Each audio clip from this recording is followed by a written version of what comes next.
काल जो 9 ऑक्टोबरचा जी.आर. आला, बाधित तालुक्यामध्ये हिंगोली आणि शेनगाव 2 तालुक्याची नावं नाहीत, त्या संदर्भात मी आज सकाळी राज्याचे मुख्यमंत्री देवेंद्रजी फडणवीस साहेब यांना दूरध्वनीवरून बोललो आहे.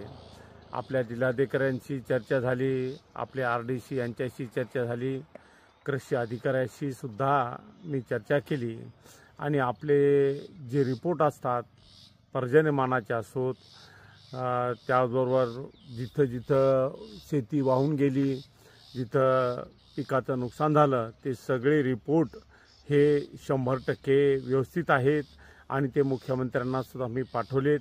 त्यांनी मला आश्वस्त केलं की मी आजच्या आज हे दोन्ही तालुके बाधित म्हणून घोषित करतो.